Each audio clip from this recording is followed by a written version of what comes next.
오늘 우리가 함께 나눌 말씀은 신약성경 에베소서 2장입니다. 1절로 10절 말씀.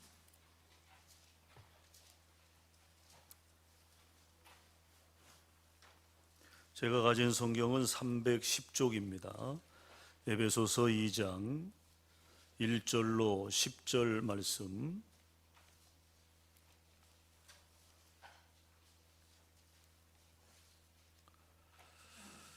우리 다 같이 읽겠습니다. 그는 허물과 죄로 죽었던 너희를 살리셨도다.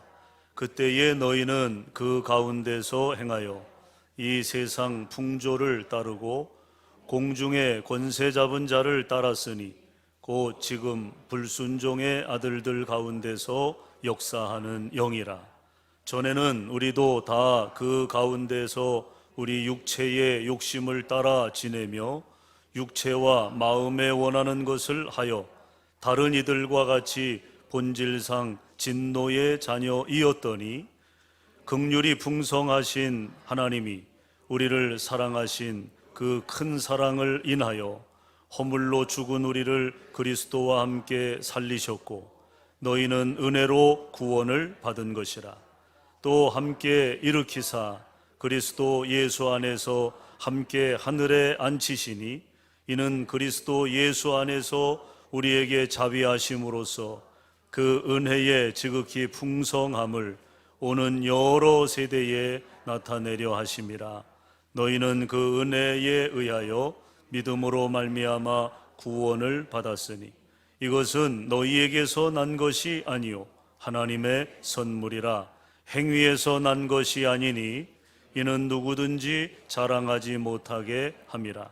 우리는 그가 만드신 바라 그리스도 예수 안에서 선한 일을 위하여 지으심을 받은 자니 이 일은 하나님이 전에 예비하사 우리로 그 가운데서 행하게 하려 하심이니라.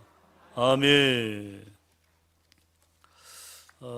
자, 우리 옆 사람과 인사 나누겠습니다. 오늘도 말씀에 힘 얻읍시다. 이렇게 인사 나누세요. 금년도 우리가 교회 주제를 그리스도인답게라고 정했습니다. 그래서 오늘 수차례에 걸쳐서 이 그리스도인다움에 대해서 제가 그때그때 성령의 감동이 있는 대로 말씀을 나누려고 합니다. 오늘 그래서 말씀 제목이 이제 그리스도인답게입니다. 우리가 어떻게 사는 것이 또 무엇을 위해 사는 것이 그리스도인다움인가에 대해서 오늘 함께 은혜를 나누고자 합니다. 그리스도인, 우리가 그리스도인이잖아요. 저도 그리스도인이고 여러분도 그리스도인인데 이 그리스도인을 한마디로 표현하라고 하면 여러분 뭐라고 표현하시겠어요? 예? 믿지 않는 사람이 그리스도인이 뭐야? 예? 당신이 그리스도인이야? 그럼 그리스도인은 어떤 사람을 말하는 거야? 라고 물을 수 있죠. 예? 그러면 여러분은 뭐라고 표현을 하시겠어요? 저는 그리스도인이란 예수님 때문에 변화된 사람이다. 저는 그렇게 말할 거예요. 그리스도인이 뭐냐? 예수님 때문에 변화된 사람이다. 나는 예수님 때문에 변화됐어. 이게 그리스도인이거든요. 예를 들면 이전에는 철저하게 자기 중심으로 살다가 예수님을 만나고 믿고 난 후부터는 예수님 중심으로 살아가려는 사람, 그가 그리스도인이다 그 말이에요. 그가 예수님은 이때 어떻게 하셨을까? 나도 예수님처럼 해야지. 예수님은 이럴 때 뭐라고 말씀하셨을까? 나도 예수님처럼 말해야지. 그런 마음이 우리 안에 드는 거죠. 또 이전에는 이 세상의 여러 가지 악한 사람들과 제도들이 제공하는 죄악을 즐기며 살아갔지만 예수님 믿고 난 후부터는 예수님 안에서 펼쳐지는 믿음 생활과 교회 생활을 즐기며 살아가는 사람이 그리스도인인 것입니다. 그러니까 예배가 기다려지는 거예요. 우리 이기서 집사님처럼 얼마나 예배를 사모하시는지 몰라요. 주중에도 만나면 늘 교회 오는 시간을 확인하시고, 예? 이 코로나 때문에 끌탕을 하시면서 속회 예배를 못 드리는 이 현실에 대해서 얼마나 애통해 하시는지 몰라요. 그 사모하는 마음이 있는 거예요. 모임에 대한 예배에 대한, 그게 그리스도인이다 그 말이에요. 그게 끝으로 한 가지만 더 정리하면 가장 중요한 부분인데요, 이전에는 죄와 허물 때문에 자신의 존재 가치도 모른 채 살거나 상처받은 자아상을 가지고 살아갔지만, 이제는 예수님 안에서 제공되는 새로운 자아상을 가지고 당당하게 살아가는 사람, 할렐루야, 그게 그리스도인이다라는, 이제는 당당해요. 죄로 인한 눌림과 죄로 인한 두려움이 사라지니까 우리 마음 안에 당당함이 생기는 거죠. 그게 그리스도인입니다. 우리는 부끄러울 것이 없는 사람이에요. 오늘 본문은 사도 바울이 에베소 교회 성도들에게 가르쳐 준 그리스도인의 건강한 자화상을 소개합니다. 바울은 에베소 교인들이 예수님을 모르고 살아갈 때 지녔던 자아상과 그들이 예수님을 믿고 난 다음에 가지게 된 새로운 자아상을 이렇게 대조하고 있어요. 그래서 예수님으로 말미암아 얻게 된 새로운 자아상을 가지고 이 세상에서 행복하게 살도록 권고하고 있는 것입니다. 사실 우리가 살아가면서 올바른 자아상을 가지고 살아가는 것은 너무너무 중요한 문제예요.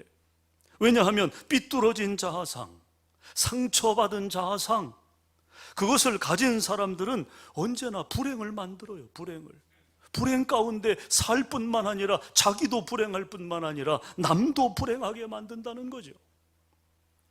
자신의 존재 가치가 없다고 생각하는 사람들은요, 개인적으로 불행하게 살 뿐만 아니라 사회적으로도 피해를 주는 행동을 서슴지 않는다는 것입니다. 여러분, 우리나라에서 심심치 않게 일어나는 범죄의 양상 가운데 최근에 이런 문제들이 많았잖아요. 헤어진 연인 사이에서 벌어지는 끔찍한 범죄가 있어요. 예? 아니, 남녀가 서로 만났다가 헤어지기도 하고 그런 거 아닙니까? 저도 이렇게 생각해 보니까 헤어진 여러분 만나고 헤어지고 그럴 수 있잖아요. 근데 우리가 이해하기 어려운 것은요, 헤어진 상대뿐만 아니라 그 가족을 상대로 해를 끼친다는, 참 안타깝다는 생각이 늘 들어요. 그 젊은 나이에 왜 그런 선택을 할까? 예? 그 인생 망가지는 거 아닙니까? 다른 사람을 또 만나면 되는 거죠. 또 얼마든지 기회가 있을 텐데 왜 그런 선택을 할까? 이처럼 우리 주위에서 상처받은 자아상을 가진 사람들이나 자신의 존재 가치를 깨닫지 못하는 사람들이 벌이는 크고 작은 비극들을 보는 일은 어렵지 않다는 거죠. 어렵지 않다. 자기가 버림받았다는 거, 자기가 거절당했다는 것을 자기 마음이 수용을 하지 못하는 거예요. 그 자아상이 건강하지 못하니까 그것을 계속해서 되뇌이겠죠. 내가 버림받았다는 거, 내가 거절됐다는 거. 그러니까 거기에 매몰돼서 극단적인 그런 결과들을 만들어내는 거예요. 아마도 에베소 교회 성도들 중에도 자신에 대한 건강한 자아상을 가지지 못한 채 예수님 믿기 전에 즐겨 행했던 죄악들을 그대로 즐기면서 교회 생활을 하는 사람들이 있었던 것 같습니다. 그래서 한편으로는 하나님을 섬기는 기쁨이 있었지만 다른 한편으로는 마음에 죄책감과 부끄러움을 지닌 자들도 있었다는 거예요. 또 그들은 자신들의 외적인 조건들을 내세우면서 분열하기에 바빴어요. 다른 사람들을 판단하기에 빨랐어요. 그래서 교회 내에 유대인, 헬라인, 남자, 여자, 가진 자, 못 가진 자, 많이 배운 자, 적게 배운 자, 교회에 오래 나온 자, 얼마 되지 않은 자, 이거를 교회가 자꾸 나눈다는 거죠. 이 나누는 일을 분주하게 했다는 것입니다. 그 결과 교회가 어려워지는 거죠. 교회를 어렵게 만드는 거죠. 이러한 상황을 알게 된 사도 바울은 그들에게 예수님 안에서 가지게 된 새로운 자아상을 심어주면서 그것을 중심으로 하나 된 교회를 유지하도록 권고하고 있는 것입니다. 그래서 19절에서 바울은요, 그러므로 이제부터 너희는 외인도 아니요 나그네도 아니요 오직 성도들과 동일한 시민이요 하나님의 권속이라, 그렇게 외친 거예요. 거기에 경중이 없다 그 말이에요. 경중이. 우리는 자꾸 사람들을 경중으로 나누지만 그렇지 않다, 그래서는 안 된다 그 말이죠. 그러므로 오늘은 하나님의 말씀이 소개하는 바 우리가 경계하고 벗어나야 할 자아상과 아울러 우리가 예수님 안에서 가져야 할 새로운 자아상에 대해서 생각해 보려고 합니다. 자, 1절 보면요, 1절에 허물과 죄로 인해 죽은 자를 언급하고 있어요. 허물과 죄로 인해 죽은 자, 구체적으로 어떤 모습일까요? 어떤 모습이 허물과 죄로 인해 죽은 자의 모습일까? 그 모습을 세 가지로 생각해 보면, 먼저 영적으로 사망의 상태인 가운데 살아가는 자를 말합니다. 영적으로 죽은 거예요. 영적으로 죽었어요. 하나님과 또 하나님과 인격적인 만남이 없이 살아가는 자를 말하는 거예요. 가만히 생각해 보세요. 내가 혹시 거기에 해당되는 거 아닌가 생각해 보세요. 그러다 보니 매사에 힘이 들고 지쳐서 생동감이 없이 살아가는 자, 그가 오늘 본문 1절에서 언급되고 있는 허물과 죄로 인해 죽은 자라는 거예요. 우리가 이렇게 되어서는 안 되죠.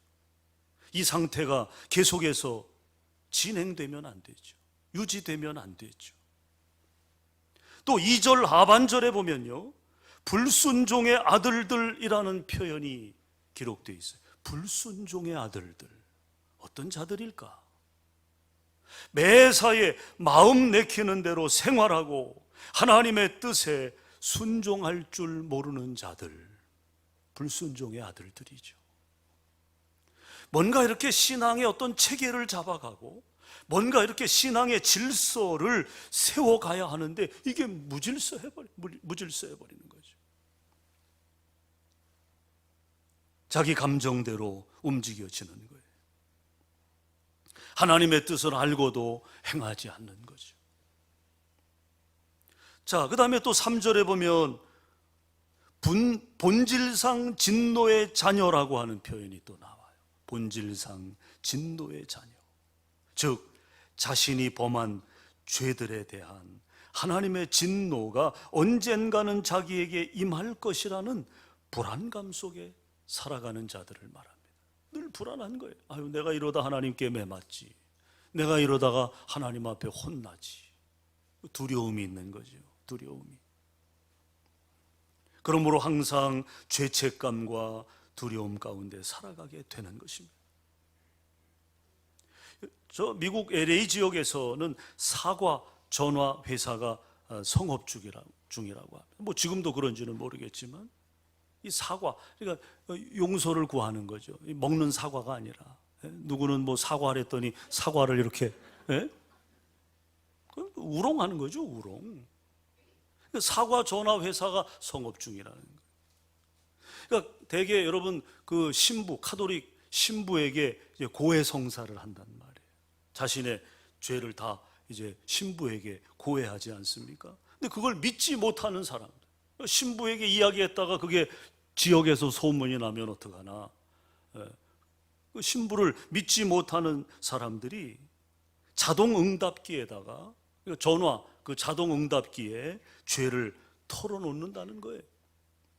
놀랍게도 매일 평균 200명 정도가 자신의 죄를 고백한다고 합니다. 어디에다가? 전화에다가.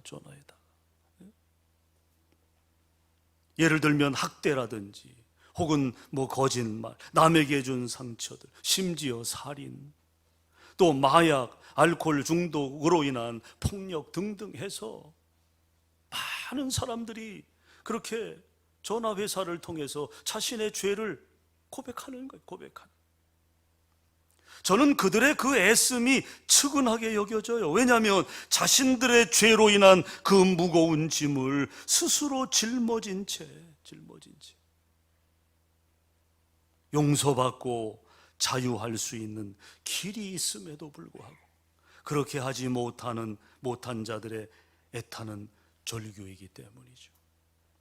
그들의 이런 모습을 오늘 본문 12절 하반절은 이렇게 표현합니다. 세상에서 소망이 없고 하나님도 없는 자. 세상에서 소망이 없어요. 소망. 하나님도 없어요. 하나님. 여러분, 이러한 모습이 바로 예수님을 모르고 살아가는 사람들의 보편적인 모습 아닙니까? 우리가 예수님을 믿지 않고 살아갈 때 느끼던 우리의 영적 상태가 아닌가요? 그러면 왜 이러한 부정적인 자아상을 가지고 살게 됩니까?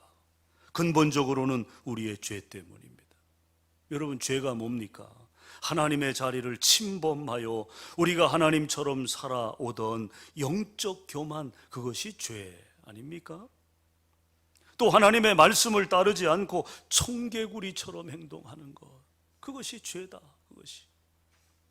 또 하나님께서 주신 삶의 목표도 모르고 하나님께서 지시하시는 방향으로도 살아가지 않는 것, 그것이 바로 죄라는 거예요.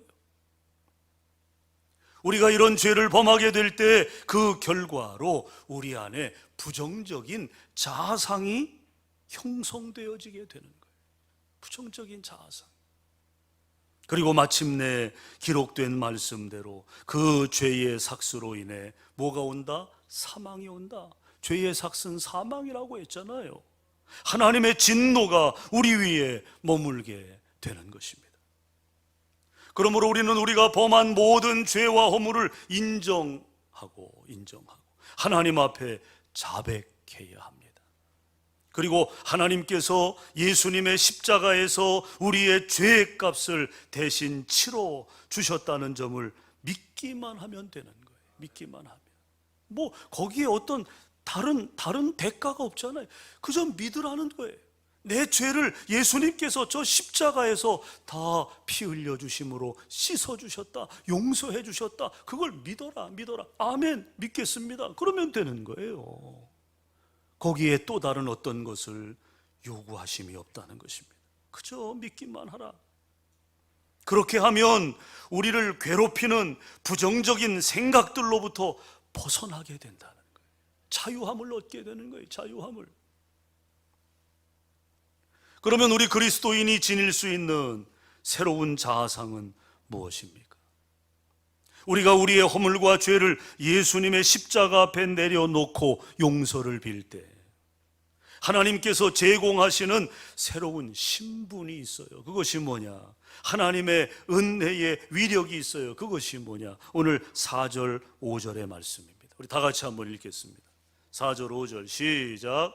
긍휼이 풍성하신 하나님이 우리를 사랑하신 그 큰 사랑을 인하여 허물로 죽은 우리를 그리스도와 함께 살리셨고 너희는 은혜로 구원을 받은 것이라. 할렐루야. 여러분, 이 말씀은 우리가 하나님의 사랑을 받고 있는 자로서 그로 인해 하나님의 백성으로 다시 태어나게 되었고 하늘나라의 시민이 되었다는 선언인 것입니다. 자, 이 소식은 우리가 언제 들어도 기쁜 소식 아닙니까? 여러분 생각해 보세요. 이 각박하고 미움 많고 경쟁 많은 이 피곤이 충만한 세상에서 나를 사랑하는 분이 계시다는 거예요. 나를 사랑하시는 분이 계시다. 그분이 하나님이시다라고 하는 거예요. 이 우주 만물을 창조하신 그 하나님이 나를 사랑하신다는 거예요. 세상 사람들은 변심하고 진실하지 못하게 대해도 우리 하나님께서는 언제나 어제나 오늘이나 영원토록 변함없이 저와 여러분을 사랑하신다는 거죠. 그러므로 우리가 예수님을 의지하고 살아갈 때 하나님께서 우리를 사랑하고 계신다는 이 사실 하나만큼은 우리가 절대로 잊어버려서는 안 되는 것입니다. 여러분, 내가 나를 볼 때 사실 내 모습이 마음에 안 들 때가 얼마나 많아요. 우리 스스로 내가 왜 이럴까? 내가 이거밖에 안 되나? 우리 스스로 그렇게 자책할 때가 있어요. 그런 마음이 들어도 하나님은 여전히 나를 받아주시고, 예? 소유로 삼아주시고, 할렐루야. 당신의 큰 가슴으로 우리를 품어주시고 귀한 존재로 인정하시며 절대 나를 버리지 않는다는 사실. 여러분, 이것이 은혜예요. 이것이. 아프리카 흑인들을 붙잡아 노예로 팔던 사람이 있었어요. 일명 노예 사업가, 인간 사냥꾼이었습니다. 얼마나 많은 아프리카 흑인들이 그의 손에 붙들려 노예로 팔려갔는지 몰라요. 얼마나 억울했을까요? 얼마나 분통이 터졌을까요? 그가 바로 존 뉴턴입니다. 이 뉴턴이 어느 날 성경을 읽다가 자신의 죄된 모습을 발견하게 됩니다. 누구도 그의 마음속에 인간 사냥꾼으로서 노예를 팔아서 흑인들을, 사람을 잡아다가 노예로 만들어 돈을 벌었던 그의 마음에 그것이 잘못이라고, 그것이 죄라고 누구도 깨우쳐 주지 못했지만 하나님의 말씀을 읽는 순간 그 말씀이 그의 마음속에 그 깨달음을 불러일으킨 것입니다.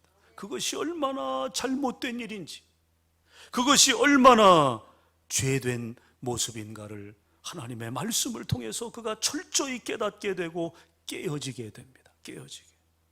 그리고 예수님이 십자가에서 죽으신 것이 자신의 죄를 용서하기 위한 것임을 그는 깊이 깨닫게 되었다는 거죠.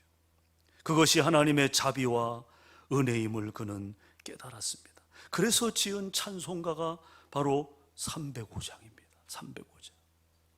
나 같은 죄인 살리신 주 은혜 놀라워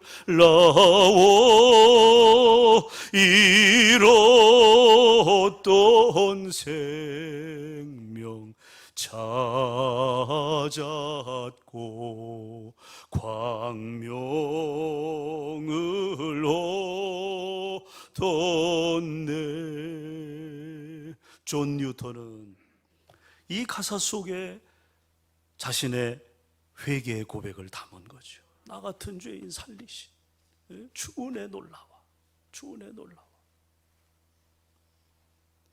그러므로 우리는 우리의 죄와 실수로 말미암아 부정적인 자아상에 빠지려 할 때마다 하나님의 은혜를 붙잡아야 될 줄로 믿습니다. 예수 그리스도의 십자가를 통해 나타난 그 놀라운, 그 크고 놀라운 희생적인 사랑을 근거로 하여 하나님께 용서를 빌어야 한다는 거죠. 그리고 중요한 것이 그 다음입니다. 즉 하나님께서 예수님 때문에 우리에게 주신 그 새로운 자아상을 가지고, 그 자아상을 가지고 그리스도인 된 우리는 이 세상을 당당하게 살아가야 한다는 거죠. 그것이 은혜를 이루어가는 그리스도인다운 삶인 줄로 믿습니다. 여러분, 사실 우리가 살고 있는 이 세대는요, 서로에 대한 이해가 많이 부족한 시대입니다. 또한 서로를 향한 용서가 고갈된 시대라는 거죠. 가정에도 용서가 없어요. 가정에도.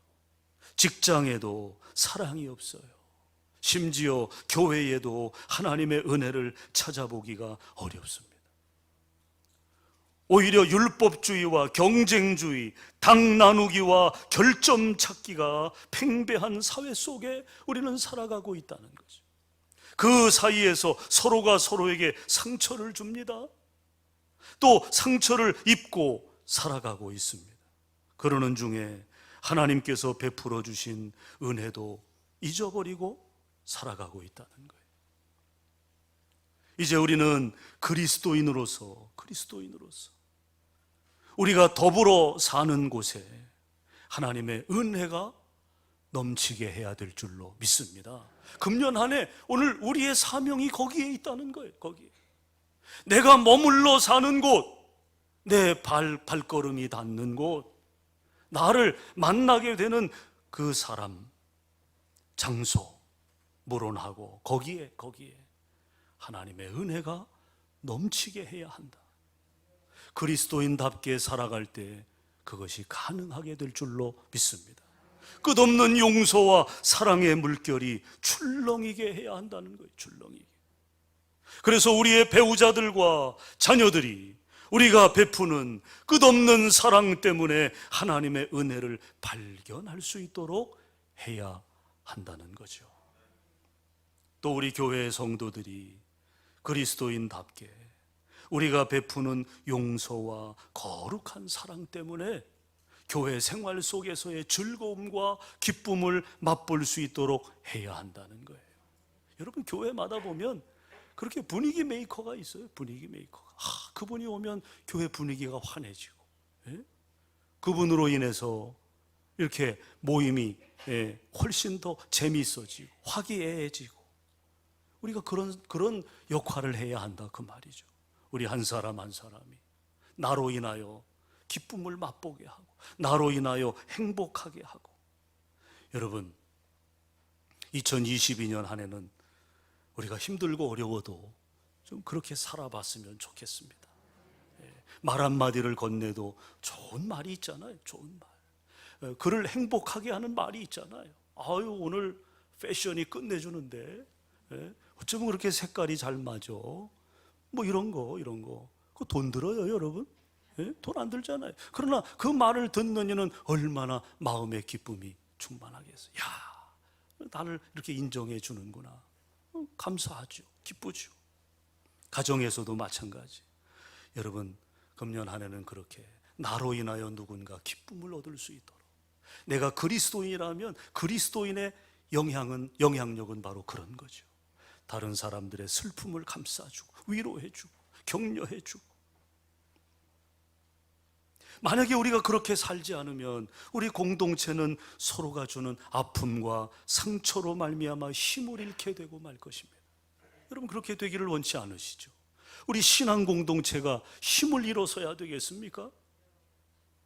간절히 바라기는 예수님의 십자가를 통해 나타난 하나님의 끝없는 사랑과 은혜를 아직도 경험하지 못한 자들이 있다면 오늘 그것을 자신의 것으로 가질 수 있게 되기를 간절히 소망합니다. 사랑하는 여러분, 정리하겠습니다. 하나님께서는 허물과 죄 많은 우리를 사랑하시고 용서하기 원하신다는 사실을 믿으시기 바랍니다. 그리고 예수님의 십자가에서 우리의 죄값을 다 치러 주시도록 했다는 점과, 또 그 예수님이 사흘 만에 부활하셔서 우리에게 거룩한 성령으로 함께하고 계신다는 점, 그것을 우리는 분명히 믿어야 합니다. 그리할 때 우리는 하나님의 자녀로서 하나님 아버지의 사랑을 받고 있다는 건강한 자상을 가지고 복된 삶을 열어갈 수 있게 되는 거예요. 오늘 여러분 안에 이 영적인 힘이 부여될 수 있기를 간절히 축원합니다. 이미 하나님의 은혜를 체험한 우리 그리스도인들은 이제 우리 주위에 더불어 사는 사람들에게 하나님의 은혜를 베푸는 자들이 돼야 되겠죠. 그래서 우리 주위에 더불어 살아가는 사람들의 삶에 하나님의 은혜를 심어주는 그리스도인다운 보람된 삶을 살아가기에 부족함이 없는 멋진 인생들 되시기를 주님의 이름으로 축원합니다. 축원합니다. 기도하겠습니다. 은혜의 주님, 감사합니다. 오늘 에베소 교회를 통해서 바울이 전한 새로운 자아상, 예수 그리스도를 통해 변화된 그리스도인의 삶의 모습에 대해서 우리가 함께 나누었습니다. 우리의 자아상이 혹 상처를 입고 있지 않습니까? 우리의 자아상이 혹 여러 가지 세상적인 어려움과 또 힘든 일로 인하여 일그러져 있지 않습니까? 이 시간 우리의 자아상을 바꾸어 주시옵소서. 예수 그리스도를 통한 생명의 건강한 자아상을 우리로 회복하게 하셔서 그 건강한 자아상을 통해서 그리스도인다운 멋진 삶을 이 새해 하루하루의 삶을 통해 펼쳐가게 하셔서 많은 이들이 우리로 인하여 나로 인하여 행복하고 우리 교회 공동체가 웃음이 끊이지 않는 부흥하고 성장하는 복된 믿음의 공동체를 만들어 가는데 여기 머리 숙인 당신의 귀한 종들이 그 사명 잘 감당하도록 축복해 주시옵소서. 예수님 이름으로 간절히 기도합니다. 아멘.